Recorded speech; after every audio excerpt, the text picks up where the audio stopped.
Hello. नमस्ते भाई, कैसे हैं आप सभी लोग। मैं मोस्ट वेलकम करता हूं आप लोगों का आज के हमारे इस वन लाइनर सेशन में। कमेंट जरूर करते रहा करो, कॉन्फिडेंस बढ़ता है इससे, है ना। और आप क्या और चाहते हो वो भी हमें बताओ, जिससे कि आगे हम उस चीज पर भी काम कर पाए। चलो। पहले स्टेटमेंट की तरफ बढ़ते हैं दोस्तों, बिना किसी देरी के। स्टेटमेंट में कह रहा है, which river originate south of the equator and flow northward into the Mediterranean सी।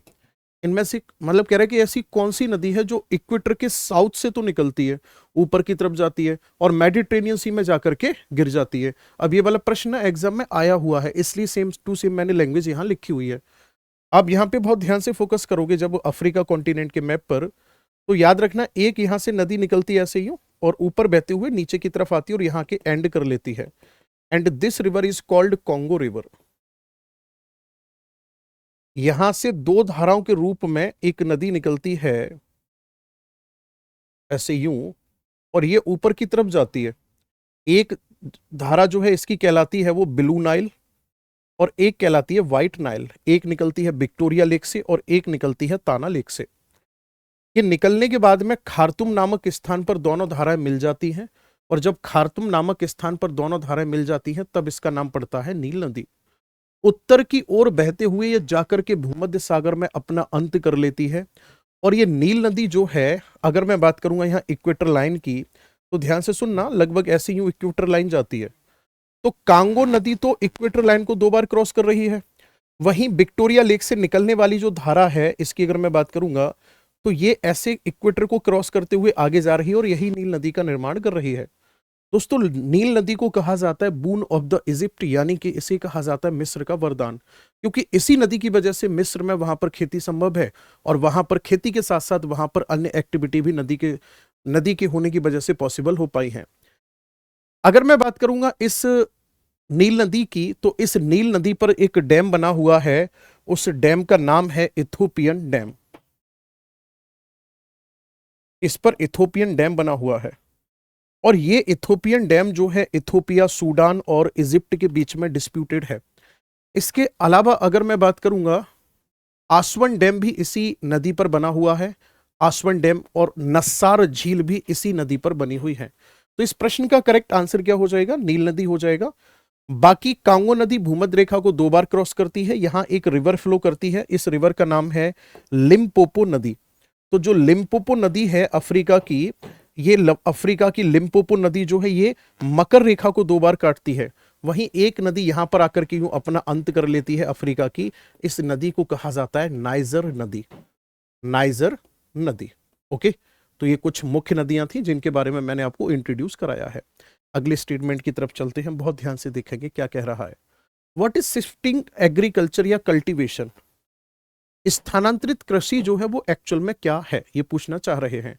दरअसल में दोस्तों, खेती की अगर हम बात करेंगे तो दो प्रकार की होती है। एक होती है कॉमर्शियल फार्मिंग और एक होती है इंटेंसिव फार्मिंग, यानी कि निर्वाह कृषि और वाणिज्यिक कृषि। निर्वाह कृषि को फिर दो भागों में डिवाइड किया जाता है। एक होती है सब्सिडेंस इंटेंसिव फार्मिंग, यानी कि घरेलू उपकरणों की मदद से खेती की जा रही है। वहीं इसी का सेकंड वेरिएंट होता है जिसे कहा जाता है प्रीमिटिव फार्मिंग।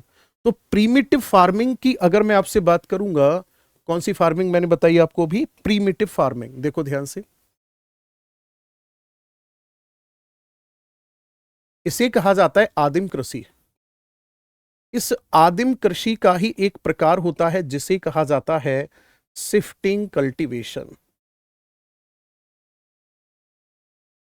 इसे क्या कहा जाता है? शिफ्टिंग कल्टीवेशन कहा जाता है। इसी को कहा जाता है दोस्तों स्थानांतरित कृषि। अब इस स्थानांतरित कृषि को कौन करते हैं? पहली बात तो आदिवासी लोग करते हैं। आदिवासी लोगों के साथ साथ अगर मैं बात करूंगा, इस खेती में क्या किया जाता है? पहले वनों को जलाया जाता है, जो राख होती है उसको मिट्टी में मिलाया जाता है, फिर 3 से 4 साल तक खेती की जाती है, उसके बाद फिर वो आगे की तरफ शिफ्ट हो जाते हैं। अगर इस खेती की मैं बात करूंगा आपसे, तो अलग अलग जगह अलग अलग नाम से इसको जाना जाता है। जैसे अगर मैं नॉर्थ ईस्ट की बात करूंगा, तो नॉर्थ ईस्ट में इसको बोला जाता है झूमिंग। क्या कहा जाता है इसको? झूमिंग कहा जाता है। वहीं अगर मैं आपसे बात करूंगा नॉर्थ ईस्ट के बाद में, एमपी में क्या कहा जाता है? एमपी में कहा जाता है भाई दहिया। या बेवर, ठीक है ना।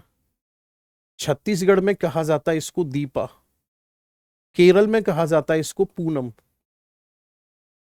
ठीक है ना। पश्चिमी घाट पर इसे कहा जाता है क्या, पश्चिमी घाट पर कहा जाता है इसको कुमारी, ठीक है ना।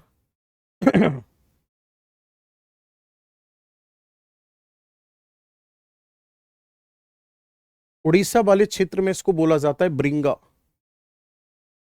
आंध्र प्रदेश वाला जो क्षेत्र है वहां पर इसे कहा जाता है पोडू। राजस्थान वाला जो क्षेत्र है वहां पर इसे कहा जाता है बत्रा। ये नाम एग्जाम में पूछ लेता है तो पूरे आपको अच्छे से ध्यान में रखने हैं। अगला स्टेटमेंट है, भारत में सर्वाधिक सदाबहार वन कहाँ पाए जाते हैं। देखो, सदाबहार वन जो पाए जाते हैं वो हमेशा वहां पाए जाएंगे जहां 200 सेंटीमीटर से ज्यादा वर्षा होती है। मैं लिखता हूं यहां पर, अगर मैं आपसे वर्षा की बात करूंगा तो यहां पर रेनफॉल कितने सेंटीमीटर होगी, यहां पर रेनफॉल जो होगी मेरे भाई वो होगी 200 सेंटीमीटर से भी ज्यादा। अब जब यहां रेनफॉल ज्यादा होगी तो ऐसी होने की वजह से यहां पर डेंस ट्री देखने को मिलेंगे, यहां पर लंबे और घने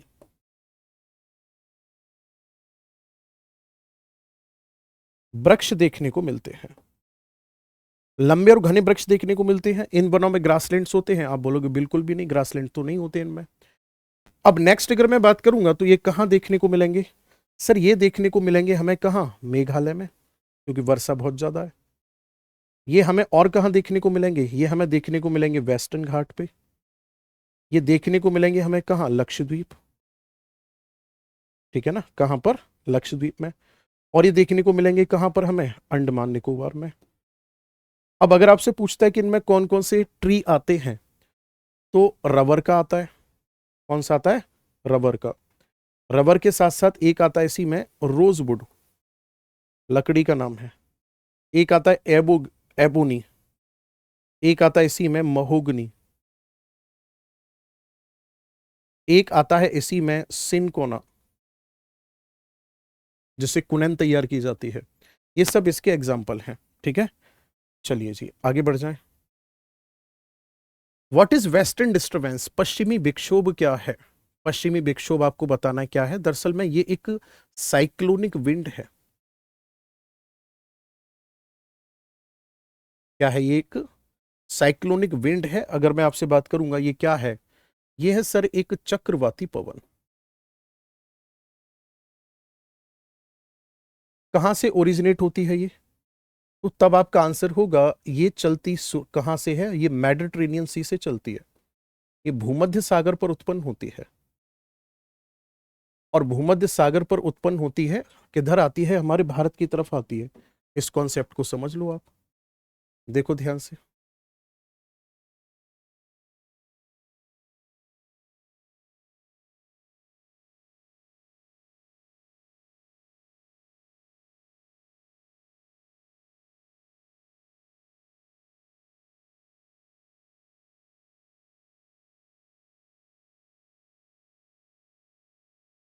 होता क्या है, यहां पर ध्यान से सुनना, यहां से हवाएं ऊपर की तरफ उठती हैं, और जब यहां से हवाएं ऊपर की तरफ उठती हैं तो इन्हीं हवाओं को एक चलने वाली यहां पर जो विंड है, इस विंड को कहा जाता है क्या, इसे कहा जाता है वेस्ट जेट स्ट्रीम। ये जो पश्चिमी जेट धारा है, इन वेस्टर्न डिस्टर्बेंस हवाओं को खींच के ले आती है हमारे भारत की तरफ, और हमारे भारत में यहां पर है हिमालय पर्वत। तो ये पश्चिमी विक्षोभ हिमालय पर्वत से टकराता है कौन से सीजन में, शीत ऋतु में, यानी कि विंटर सीजन में। और यही फिर वेस्टर्न डिस्टर्बेंस जो है हमारे नॉर्थ इंडिया में क्या करता है, ये हमारे नॉर्थ इंडिया में, यही वेस्टर्न डिस्टर्बेंस नॉर्थ इंडिया में जो प्लेन एरिया होता है, जो मैदान होते हैं, उस मैदान पर क्या करता है, ये जो मैदान होते हैं उस मैदान पर कराता है ये वर्षा, ठीक है ना। और जो पहाड़ होते हैं, पहाड़ पर क्या करता है ये, पहाड़ पर करवाता है ये बर्फबारी। यानी अब जो विंटर सीजन में वर्षा होगी हमारे देश में, वो मानसून की वजह से नहीं होगी, पश्चिमी विक्षोभ की वजह से होगी। और इसी वर्षा को राजस्थान में मावट कहा जाता है, जो कि रबी की फसल के लिए बहुत ज्यादा बेहतर मानी जाती है, गेहूं की खेती के लिए बहुत ज्यादा बेहतर मानी जाती है। ओके, चलिए जी, what type of coal is found in India. देखो, कोयले को हमारे भारत में ना दो तरीके से देखा जाता है। एक देखा जाता है कार्बन परसेंट के बेस पर, और एक देखा जाता है फॉर्मेशन के बेस पर। आगे बात समझ में। कार्बन परसेंट की अगर मैं बात करूंगा तो इसमें सबसे पहले कौन सा आता है, इसमें आता है सर सबसे पहले अगर मैं बात करूंगा तो इसमें आता है एंथ्रासाइट, एक आता है इसी में बिटूमिनस, एक आता है इसी में लिग्नाइट, और एक आता है पीट।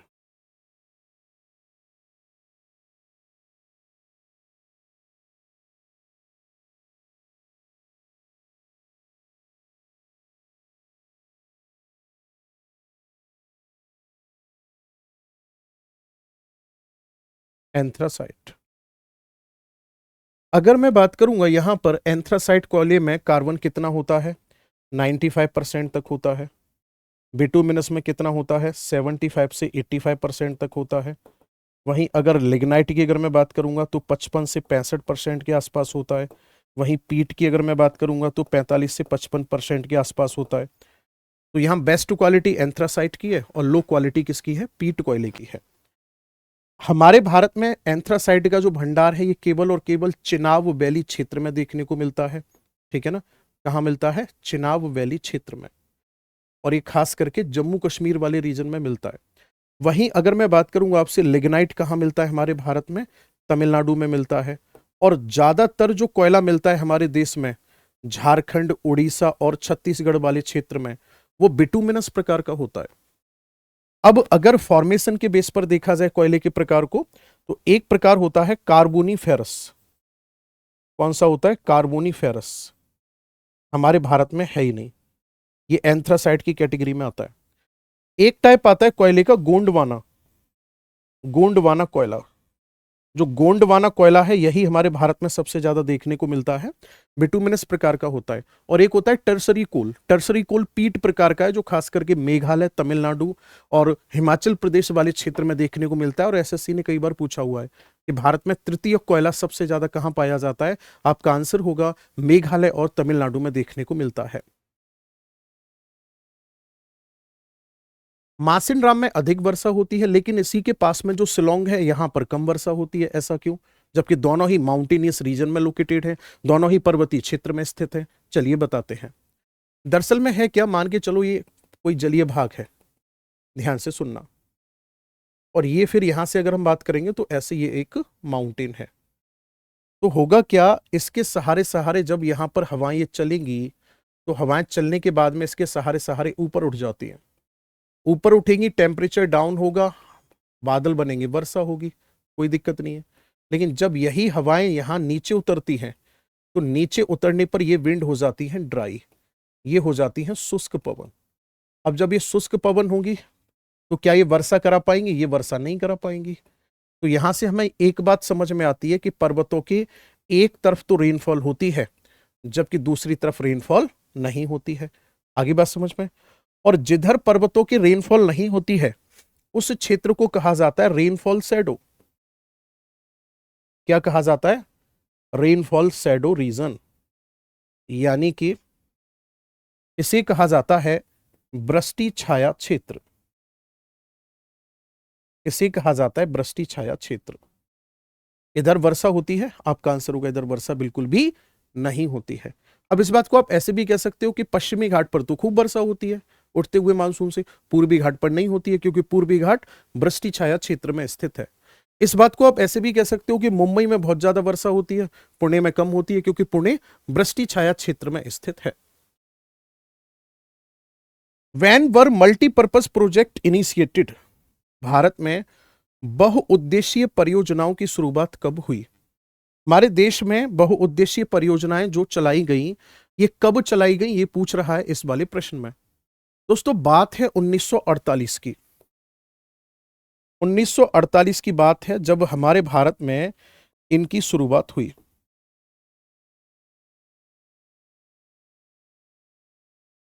और शुरुआत किसने कराई, नेहरू जी ने कराई। और इन्होंने क्या कहा इसको? इन्होंने कहा था इन्हें आधुनिक भारत का मंदिर।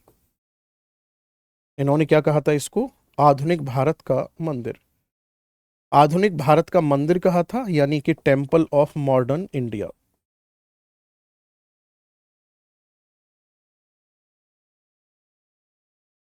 टेम्पल ऑफ मॉडर्न इंडिया नाम दिया था। इस परियोजना के अंतर्गत क्या टारगेट रखा गया? टारगेट ये रखा गया कि नदी के जल का हम अलग अलग तरीके से उपयोग करेंगे, डैम बनाकर, बैराज बनाकर। और नदी के जल का उपयोग किस में करेंगे? पीने में करेंगे, सिंचाई में करेंगे, फैक्ट्रियों में करेंगे, जहां जहां कर सकते हैं करेंगे। और ये जो हमारे यहाँ पर तर्ज जो शुरू की गई थी, ये दरअसल में यूएसए में एक प्रोजेक्ट आया था, टेनेसी नदी घाटी। टेनेसी नदी घाटी परियोजना जो शुरू की गई थी यूएसए में, उस टेनेसी नदी घाटी परियोजना के आधार पर हमारे भारत में शुरुआत हुई थी किसकी? दामोदर घाटी परियोजना की। दामोदर घाटी परियोजना की शुरुआत हुई थी हमारे देश में। ठीक है, चलो। उत्तर पूर्व में भारत के पठार, उत्तर पूर्व में भारत के पठार तो क्या ही होंगे? यहां उत्तर पूर्व में आपको बताना है कि हमारे भारत में कौन कौन से माउंटेन्स जो हैं वो लोकेटेड हैं। स्क्रीन पर आपके सामने दिख रहा है आपको स्टेट जिसका नाम है अरुणाचल। अरुणाचल में देखो यहां पहाड़ियां हैं।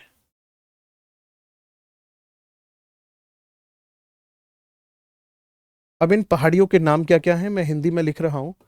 अरुणाचल प्रदेश में जो पहाड़ी है इसका नाम है डाफला। ये जो पहाड़ी है इसका नाम है मिरी। ये जो पहाड़ी है इसका नाम है अबूर।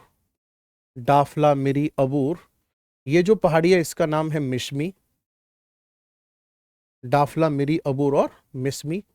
इस पहाड़ी का नाम है पटकाई। नागालैंड में पड़ती है नागा पहाड़ी। मणिपुर में पड़ती है मणिपुर पहाड़ी।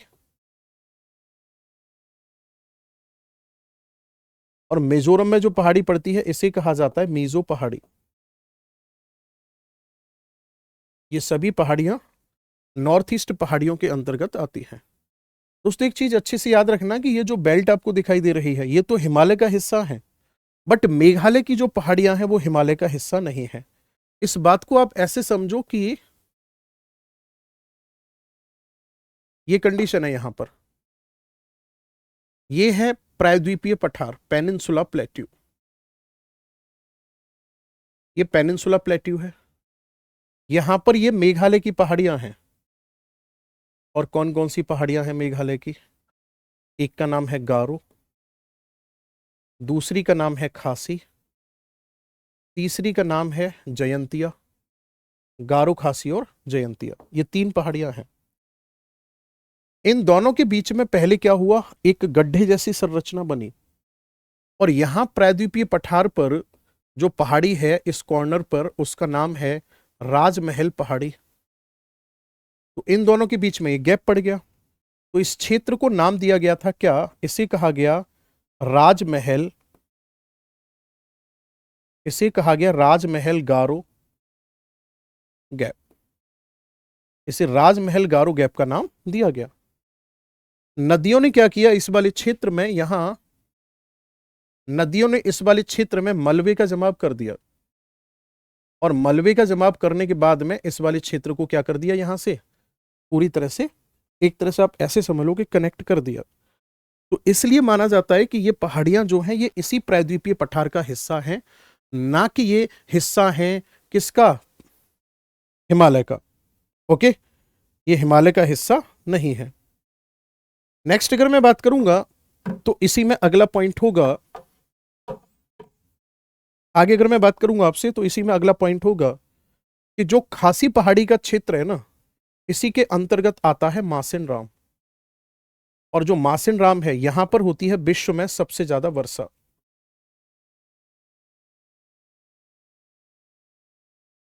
क्या होती है? यहां विश्व में सबसे ज्यादा वर्षा होती है। अराकान योमा पर्वत कहां पर स्थित है? अराकोन्या यामा पर्वत की अगर मैं बात करूंगा तो ये म्यांमार में है। अब समझ लो इसको थोड़ा सा। दरअसल में क्या है, मैप से ही समझाता हूं मैं आपको इसका क्या इंपॉर्टेंस है हमारी इंडिया की रेस्पेक्ट में अगर देखा जाए। तो बहुत बड़ा इसका रोल माना जाता है। यहां पर ये माउंटेन है। पहली बात तो जो हमारा अंडमान निकोबार है इसी का पार्ट माना जाता है। अंडमान निकोबार जो है ऐसा माना जाता है कि अराकोनियामा पर्वत का ही भाग है।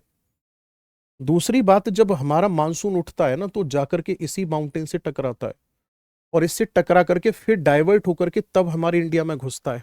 बंगाल की खाड़ी वाला मानसून है। तो ये मानसून के रूट को डाइवर्ट करने में बहुत बड़ा योगदान बनाता है। और अगर ये माउंटेन यहां नहीं होता तो बंगाल की खाड़ी वाला जो मानसून है वो हमारे भारत में प्रवेश नहीं कर पाता, संभवतया वो इधर ऐसे यूं चला जाता। तो अराकोनियामा माउंटेन के बारे में अगर पूछा जाता है ये कहां का माउंटेन है तो आपका आंसर क्या होगा? म्यांमार का माउंटेन है। अगला स्टेटमेंट है दोस्तों, काराबुरान विंड कहां चलती है? देखो ध्यान से, ये मान लो दो कंट्री है, ये हो गया चीन और ऊपर जो कंट्री है यहां पर इसका नाम है मंगोलिया। चीन और मंगोलिया का जो बॉर्डर है, इन दोनों के बॉर्डर पर एक डेजर्ट लोकेटेड है। और ये डेजर्ट कौन सा है? देखो ध्यान से, इस डेजर्ट का नाम क्या है? इस डेजर्ट का नाम है गोबी डेजर्ट।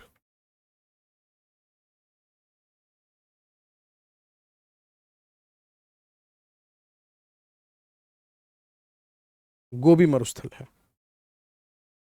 यहां नीचे की तरफ एक नदी बहती है,